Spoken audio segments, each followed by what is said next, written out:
sueño se frustró. Muchísimas gracias por continuar con nosotros. Estamos viendo la historia de Elías. Elías, quien se deprimió. Estamos viendo que Dios atiende la parte física y que Dios jamás es enemigo de la verdadera ciencia. La verdadera ciencia es de Dios.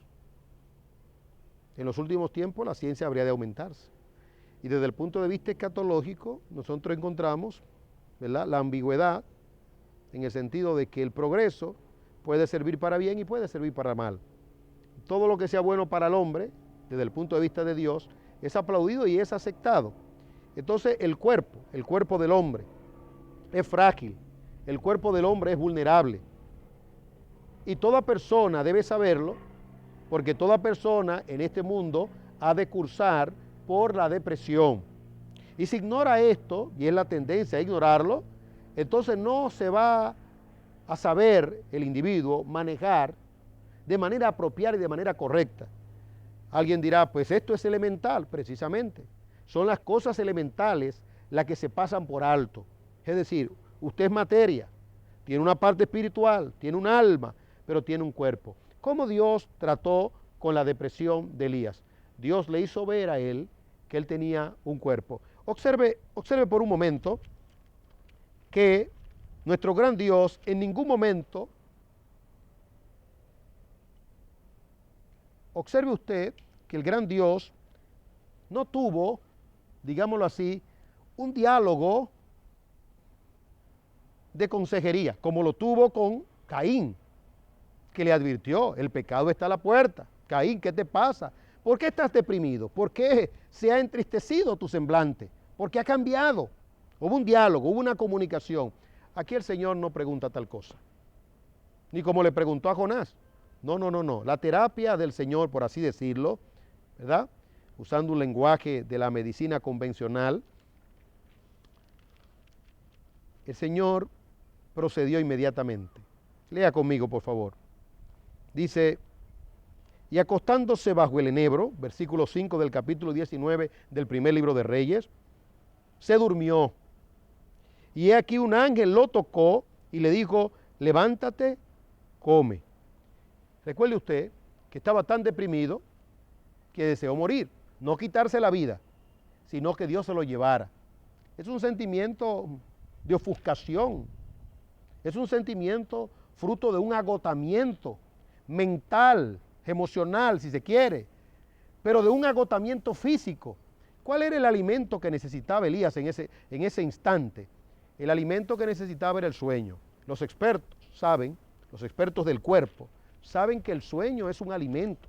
Por eso se dice que el bebé se alimenta cuando duerme. ¿Qué queremos decir? Hay nutrientes que fortalecen su cuerpo por causa del sueño. Es un descanso, es algo reparador. Elías no había dormido. Elías había trabajado demasiado, había corrido. Él necesitaba descanso, sueño. Probablemente su depresión requiera de sueño. Lo ideal es que se cumpla lo que dice la Biblia, porque a su amado dará Dios el sueño. En este caso, la ansiedad de Elías, la depresión de Elías, la no expectación o expectativa cumplida de Elías, el fracaso que él entendía que tenía, o el no éxito en ese momento, no le hicieron tomar fármacos para dormir, pastillas. No estamos censurando de manera absoluta esto. Podrían servir en un momento determinado. Pero él recurrió a Dios. Y es donde toda persona de Dios debe recurrir. Dios es el dador de la vida. Y Dios da sueño. El sueño es un regalo de Dios. A su amado dará Dios el sueño. Y acostándose bajo el enebro, se durmió. En otras palabras, Dios le dio el sueño. Y he aquí el ángel lo tocó y le dijo, levántate y come. En otras palabras, no duerma demasiado. El dormir demasiado también es un problema. Una persona deprimida que duerme demasiado genera un conflicto interno. Aquí Dios en su sabiduría dice, levántate, tienes que comer. fue un ángel de Dios y le dio de comer. ¿Y qué pasó? Le dijo, vamos a trabajar de nuevo. No, no, él necesitaba un tiempo de restauración. Entonces miró y he aquí que a su cabecera había una torta cocida sobre piedras calientes y una vasija de agua. Comió y bebió y volvió a acostarse. Comida calientita, preparada por Dios mismo, por un ángel. Hay comidas que comemos, que creemos que, aunque son hechas por personas, tienen iniciativa de hombre y son iniciativa de Dios. Hay comidas buenas, santificadas. Hay ángeles que Dios envía. Hay, digámoslo así, afectos de la voluntad que Dios produce para hacer bien a sus hijos cuando tienen un corazón sano para Él, como Él fue el caso de Elías. Comida caliente. Comió y entonces, ¿qué le dijo el ángel? ¿Vámonos? No. Y el ángel del Señor volvió por segunda vez, le tocó y le dijo, levántate, come, porque es muy largo el camino para ti. ¿Y por qué lo levantó? Porque después que comió, volvió a acostarse. En otras palabras, Dios atendió primero el cuerpo de su siervo, el auto, el caballo, el santuario, el templo, lo atendió primero. ¿Cuál es la dificultad que usted tiene? ¿Cuál es su dificultad? Usted es un empresario cristiano.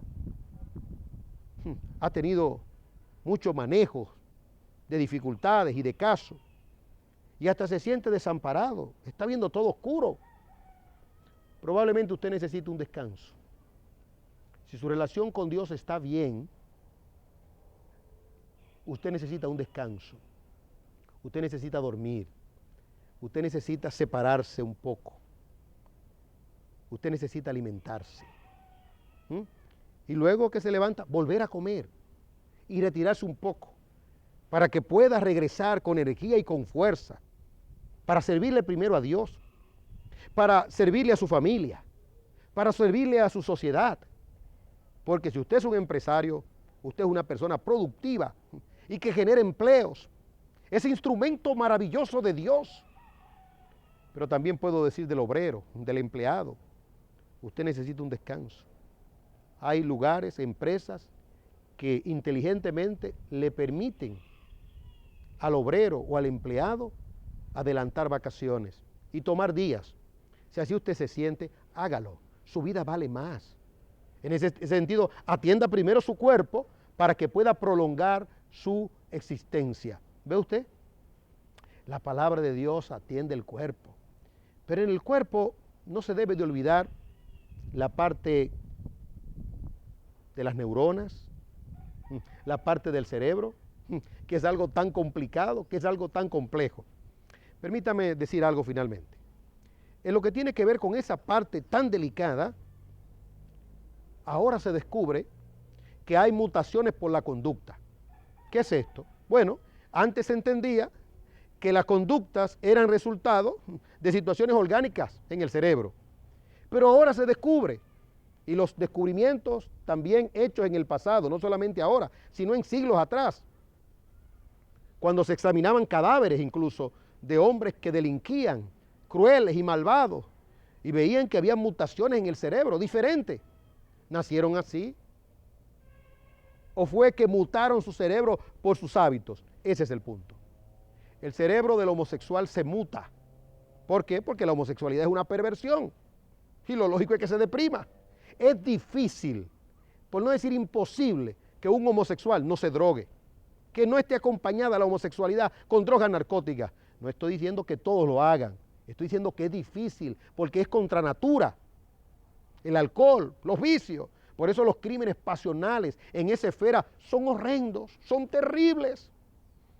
Hay mutaciones en el cerebro del homosexual, claro. Si le abriéramos el cráneo, nos daríamos cuenta que hay una mutación por un hábito, por una conducta. Y del que delinque como norma, el criminal también. Y el aspecto relacionado con asuntos, digamos, de llamadas enfermedades mentales, como la paranoia o la esquizofrenia. Hay asuntos que pueden venir ciertamente de fábrica, como le llamamos. Son asuntos que pueden ser hasta de herencia en un sentido, pero no son determinantes. Ahora, la práctica de la conducta cambia. El cerebro lo muta. ¿Y qué hace esto? Simple y llanamente que haya un acondicionamiento, y esto hace difícil desde el punto de vista humano regresar atrás, volver atrás. Y alguien dirá, ¿y entonces qué es lo que usted está diciendo? Lo siguiente: si es su caso, que tiene un hábito de maldad y de pecado, venga a Cristo. El Evangelio es el poder de Dios para salvación a todo aquel que cree. Cristo transforma por medio de su Espíritu Santo.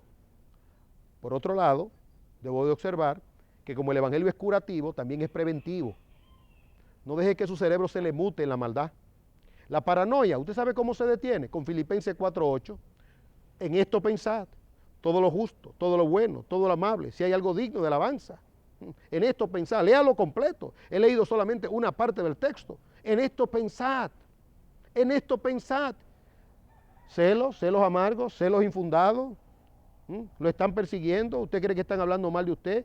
Porque a lo mejor, bueno, se dejó añadir unas libritas más. Y usted, muchacha, que tiene un complejo con la nariz o con alguna parte de su cuerpo y cree que todo el mundo se está fijando en su nariz. O usted, mujer, que se está fijando en su vientre, en su barriga. Y usted cree que ya todo el mundo está centrado. Eso es orgullo. Finalmente es orgullo. Y no hay una cosa más terrible que la soberbia. Y la soberbia va a generar la paranoia. Usted va a comenzar con un pensamiento infundado. Un pensamiento infundado es un pensamiento inventado. Y luego usted va a decir que está escuchando voces, que el de allí habló mal de usted, que el de allí. Y cuando viene a ver, usted hasta dice que la oyó. ¿Por qué? Porque su cerebro se fue conformando a esa realidad inventada.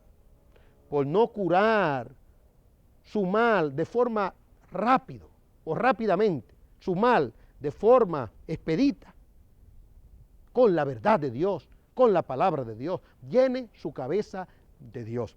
Bueno, atienda su parte física porque Dios cuida de usted. Finalmente, si Dios cuida de las aves, ¿no cuidará también de usted? Si Él alimenta la parte física de las aves, porque las aves no tienen parte espiritual, no tienen alma. Son seres creados para nosotros, para nuestro deleite. Y si Dios cuida de las aves, no cuidará de usted, que está hecho a su imagen y semejanza. Pero déjese cuidar, déjese cuidar. Usted es templo del Espíritu Santo. Trabaje con su cuerpo y Dios también trabajará con su cuerpo. Edifique su cuerpo y Dios edificará su cuerpo. Y su alma también será edificada en el momento oportuno. En el próximo programa estaremos hablando entonces del cuidado de Dios en lo que tiene que ver con la parte espiritual. Que la paz de Dios sea con usted y con toda su familia. Puede confiar tu corazón. Tu vida está escondida